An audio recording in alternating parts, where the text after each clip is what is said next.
actor, singer, comedian, director, screenwriter, and let's not forget a husband of 30 years, and father of 3. You're not the right partner for that. 15 on her side, 15 on mine. After all your accomplishments, including a nomination for Academy Award for Best Supporting Actor, as well as an Oscar nomination, Primetime Emmy nominations and wins, and many other accolades, could there possibly be anything else on your bucket list? Well, I don't have a bucket list because I don't see the bucket in my future for the next few decades. My mom's 96, my dad's 92, and of course I'm doing my best to kind of screw up those genetics, but anyway, I expect to be around. You know, honestly, of all those things there that you mentioned, the most thrilling thing for me in the past 2 years was the fact that we made this vodka and the Russians gave us an award. Out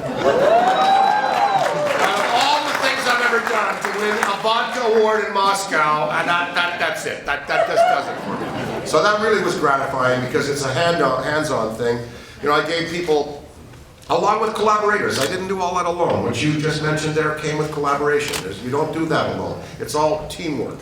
And you know, we had a #1 TV show, #1 record, #1 films, and then a #1 vodka, and it's all with great collaborators and all with great team members and friends. And so I just wanted to do something that was better, and to receive that award was really, really gratifying. I'm working with the best people, and that's how you get success in life, is finding people who are smarter than you to take you to where you want to go. Well, I'm going to jump right into another question then. You are the founder of Crystal Head Vodka. What inspired your desire to create one of the world's purest vodkas? Well, I didn't like what I heard was in a lot of lesser priced vodkas, less expensive vodkas. They add glycerin, which is used in the production of soap and shampoo. Now, you know, they don't put these things in enough to kill you or hurt you. Glycerin is a common additive in many alcoholic beverages, but I figured, why not do a vodka without it? If you had the choice and you wanted to make a martini, why not have no glycerin in it? Also, citrus oil they add, that's called limonene. It's a caustic cleanser in its raw form. And I thought also, you know, if a bartender had the choice to make a screwdriver without citrus oil in it, because he's adding citrus oil, he's adding orange juice or grapefruit juice, why not have a vodka that doesn't have citrus oil? And then the other thing they put in is added sugar, and you don't need any more sugar in alcohol. So we just decided to do something purer and cleaner, and then we won that award, and we're doing really well overseas with it now. The clip went on, there was a lot of clapping and everybody enjoying the music of the Blues Brothers, which is still going strong with ongoing performances of the official Blues Brothers revues featuring live recreations of Jake and Elwood Blues performing all the original classics that we would have seen on Saturday Night Live. What is your current involvement in the show? Well, I travel with a gentleman who you may know as James Belushi. A great Chicagoan, a great Alpha American Illinois male, descended from Albanian kings, and also from the Khans of Baluchistan. He's my partner, and we travel the world. He's Brother Z in the show. I'm Elwood, the Legacy. He's the Blood. And we are playing in New York in November. We travel with a group of Texas, California musicians, not the original ones from the movie, but they are all great. All of them are Grammy winners. We have Johnny Lee Shell, Bonnie Raitt's guitar player. We have J.J. Holiday, Bob Dylan's guitar player. We have a lady who sang with Fifth Dimension, Rod Stewart. We have the Texicali Horns, who were named by Stevie Ray Vaughan. We have just a Tony Bronigal, who's Taj Mahal's drummer and head of the Phantom Blues Band.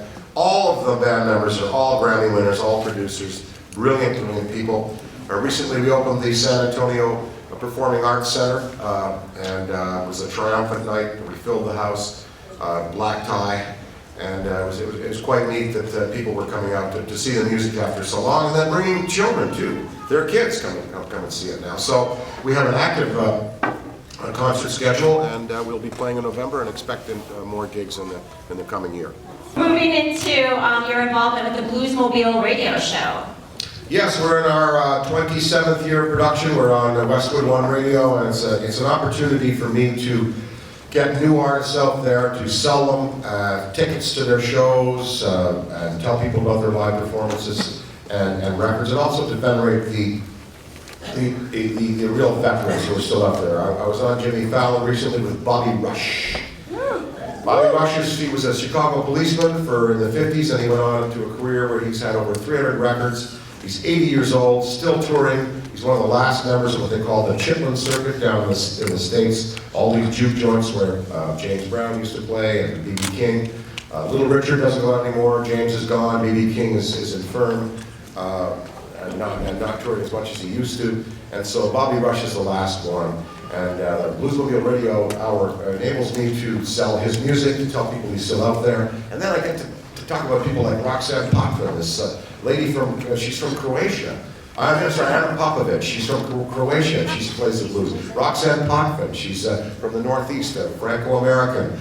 Joanne Shaw Taylor, tremendous, really great women guitar players who I'm promoting these days. So the Bluesmobile Radio, just, if you got a CD and you're in a blues band, you send it to me, I will put you on the radio, and by the way, legally it's free. Very good. It was reported that you were working on a script for comedy that would also star Chevy Chase. Can you share any details of what we might expect in the near future from that script, or? I'm pretty much done the writing and pretty much done the films, I must tell you. I had 30 years in this business, and to say to me, go make another movie, you're like saying to Gordie Howe, go play more hockey. I've done it, and now it's time for the new generation, and I love them. Melissa McCarthy, Will Ferrell, Fred Armisen, Dave Hader, Bill Hader, Kristen Wiig. It's their time now. We had our time. You saw that. That's it. That was it. That was our time. It's not time for me to go on and make more movies or to write more scripts. It's time for the young to have their voice. And my job now is simply to support them and support my community. And so I don't think you're going to be seeing too much in terms of the entertainment business from me. I was in the movie Get On Up this summer, which unfortunately disappeared and came out against all of the kids' movies, Guardians of the Galaxy, and that it just got wiped out. And had they saved it till October, I firmly believe it would have been a success and been an adult movie that people would have come and seen. People go back to the adult people go back in the fall, and the kids are all back at school. It would have been great. But it's coming out on DVD and Netflix and the Blu-ray. The James Brown story, I have a small part in that, and likely that's probably been the last appearance for a while, unless Mr. Spielberg calls and says, "I need you to to do something." I will work for people like that, but I've got other things in my life. I've got a growing family of girls there who are into their own careers now.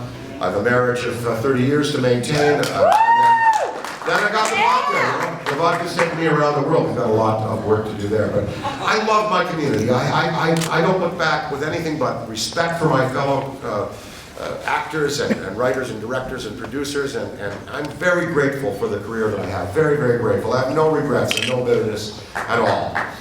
Yeah! So, we're a growing family and 3 daughters. I also have 2 sisters, so my dad had 3 daughters. He's given me a lot of great advice over the years. What advice would you say you could pinpoint is the one thing you may have repeated the most in your life to your 3 daughters to help them succeed at finding happiness in life? That we're all the same, that we are all equal, and that the guy who's pushing the shopping cart down the road with a full can of, a full bag of cans and who has no home is exactly like me. For the grace of God, I might have gone there, who knows. And that we have got to have a compassion for our fellow man. That those who have been given much, much will be required. Those are the words of the Christ. I live by them every day. So if given the chance in hindsight, now that you feel that you've been there, you've done that, you feel very accomplished, nothing left on your bucket list, would you go back and redo or undo anything in your personal life or career? Well, I was a little harsh with some people in the business. When you're producing and doing movies, look, General Patton didn't get to Berlin by being soft.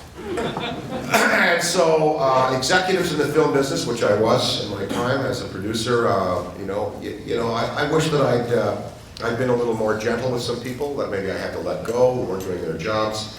On a film set, if someone's not doing their job, they're fired immediately. And I'm sorry that some of that went down. I wish that I could have been more understanding and more gracious in terms of how the termination might have been done. But, film units run now, well, in my day, it was $150,000 a day to run a film unit of 100 people. Now it's $250,000 a day. So, you can't have someone who's not doing their job, doesn't want to do their job, wants to shirk, you've got to get rid of them. And so I was a little harsh, and I regret some of those terminations. So speaking of, oh, I must have gone dead now. Yeah, it presses right on the bottom. So it's like a, yeah. I think I did that.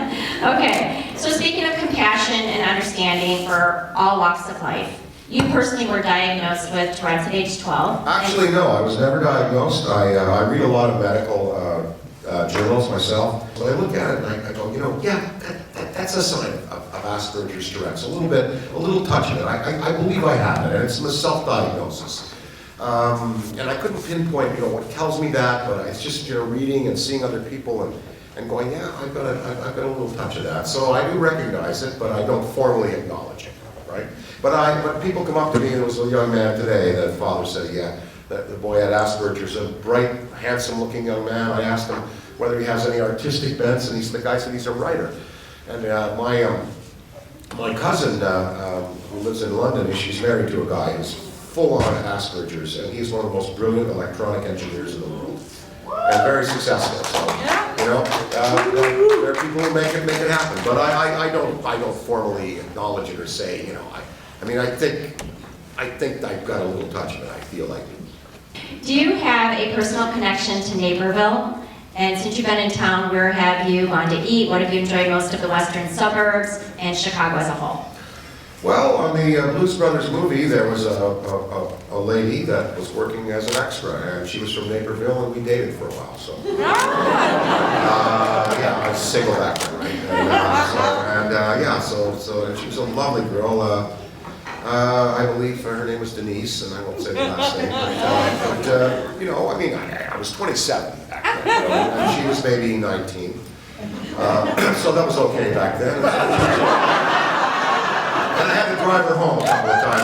I drove her home in a marked Chicago police car. That was fun. Yeah, and as far as, you know, food and drink, I love going to House of Blues and just going to our porch restaurant. Not even the foundation room, but the porch restaurant there. We convey the best Louisiana cuisine on the planet other than Louisiana. So whenever you go to a House of Blues, you're getting the best kind of Louisiana food. Okay, for the last question. Beyond vodka and your title of Sheriff Deputy as part of the Hinds County Sheriff Department Reserve Unit in Mississippi, which people probably didn't know about you. What else can you share about your lesser known accomplishments or biggest hopes and dreams? Well, you know, I don't know if I've had any lesser known accomplishments other than my family and what goes on there. And my hopes and dreams are the following.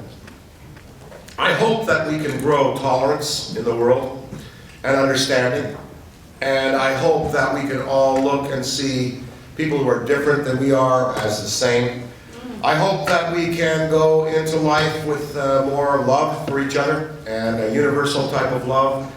And I hope that everyone in this room and everyone that I come into contact with just feels grateful for where we are, where we were brought up, and where we are living. You know, we are so fortunate to be living in the Western world. We hit the lottery here. You think of all the other places in the world we could live, but here we're in a great country, in a great state, in great suburbs, near a great city. So I'm hoping that we just acknowledge it and realize, hey, things aren't that bad. And we can make it better with a little more tolerance and understanding for those who seem different, but have a gift that the world can take advantage of. Thank you. I'm really grateful to have had the opportunity